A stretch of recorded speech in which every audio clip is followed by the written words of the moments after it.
or hears over the radio or television any allegations of corruption or irregularities, malfeasance, or malfeasance, the Ombudsman may initiate an investigation. That is the basis why I just filed this. About why you filed this. Just tell me what you do. You I said did you it were the chairman. also. You were the chairman of International Academy of Academy. Management and Economics, AM PhD. the bar, Mr. Santos. Yes, sir. Yes, sir. Do you hold PhD Management. PhD? Is there anything higher than that? Postgraduate. I attend world forums. Okay, thank you. Now, Mr. Santos, this institute of yours is of how old is it? How long has it been in existence? That's a long story. How many years? Just tell us how many years. It started in 1980 as International University Foundation and converted it to National Academy of Management and Economics in 1985 because the Education Act of the Philippines would not allow the use of university unless it has 4 colleges. Thank you. Let me interrupt you, if I may. So, in other words, you're telling me you have been in education, in the education business, Yes, for sir. about 30-odd years. Is that Since 1980, right? 1980. That's 32. I have no choice, Your Honor, Congratulations. Now, because I joined Ninoy's Laban 21 Oh, in you were- 1978, so I could not, even my own brother would not allow me to practice law Did you know? at the SEC. Did you know Senator Aquino personally? Yes, sir. No, were you friends of? Would you characterize yourself as a friend of his? Well, Senator Joker Arroyo can better answer that because he was our chief legal counsel. From your point of view, Mr. Counselor, Witness. what is the relevance of this question? Your Honor, we're trying to establish the vast experience. Yes, sir. of the I witness. don't know if Ninoy, because when my whole family visited him and his family in Harvard, he talked about friends and allies. Thank you, Mr. Witness. Your Honor, the witness is being presented as a hostile witness, not That's as an right, expert Your Honor. witness for the defense. Yes, Your Honor. Precisely. If I may have a little leeway, I want to establish the vast experience of the witness and to show that he is Attorney Santos. Thank you, Your Honor, if I may. Attorney Santos, tell me, have you ever been engaged in filing of cases with the Ombudsman other than this? Only as consultant. Have you filed any other case against any other official with the Office of the Ombudsman? None. You have been a lawyer for how long?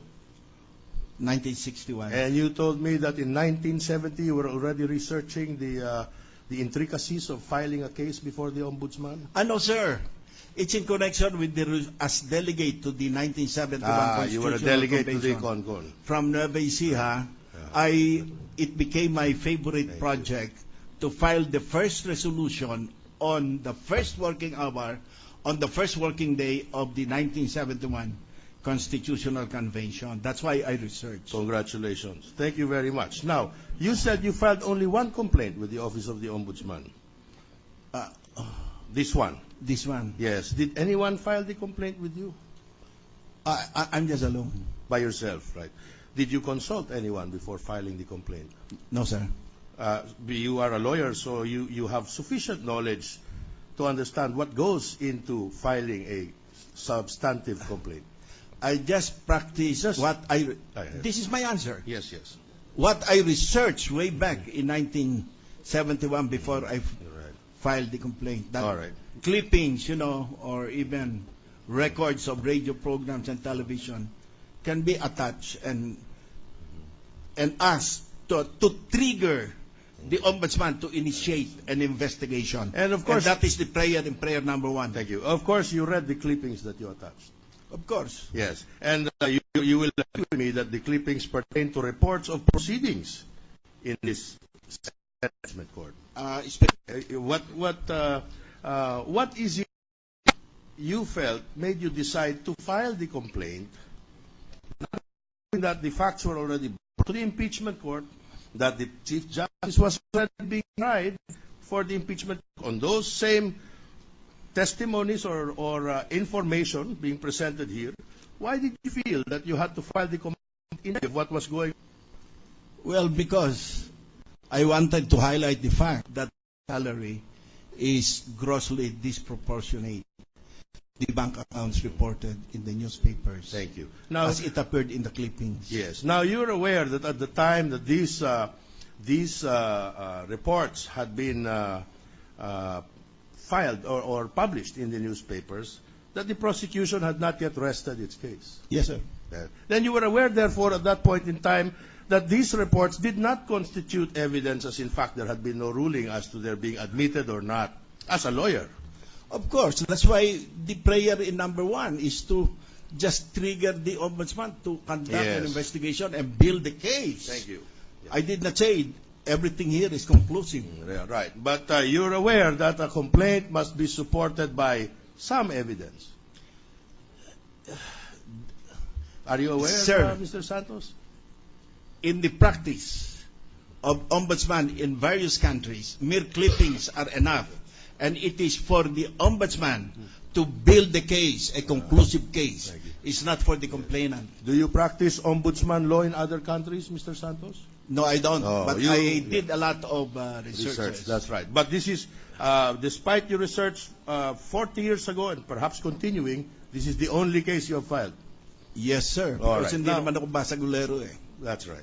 Thank you. Now, tell me, what was the purpose for filing the case? Did you feel that apart from the violation, this was a case of a corrupt official? No, it's just that, as an academician, I learned from S.P. Lopez when he was still president, and he was my president, succeeding Senator Lorenzo Tañada in the Philippine Organization for Human Rights, and I was his Secretary General to practice intellectual integrity.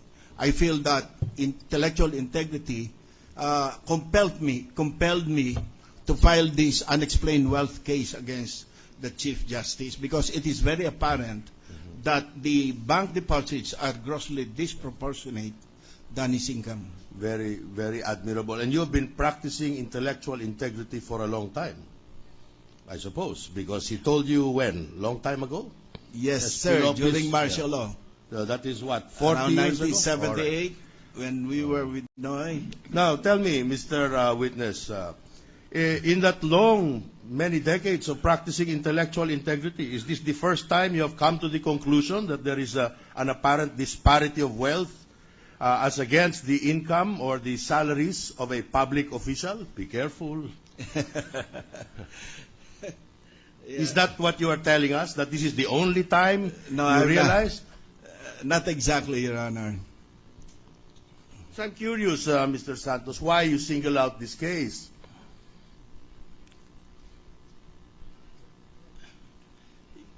Because a lot of people in the barber shops, in the coffee shop at Club 365, they have been debating as if the facts do not tally, So I see. I just tried to highlight the truth, or what would emerge as the truth. You were motivated by barbershop talk, Mr. No, Santos. sir. But that is what you said. Only Please I clarify heard. what you meant. Only I heard, Speak one after another, so that the members of the court can understand you. Yes, sir. I apologize, Mr. Senate President. Yeah, I know you're enthusiastic, but let the witness complete the answer. And then, Mr. Witness, let the lawyer finish his question. Yes, sir. Your Honor. I'm So sorry. ordered. I'm sorry, Mr. Witness. Let me repeat my question. So you were motivated by barbershop talk that you heard? Not exactly, sir. But that's what you said. I just heard from barbershop philosophers that discussion. And as a professor, I felt I should correct it. In other words, Mr. Santos, you went to the ombudsman.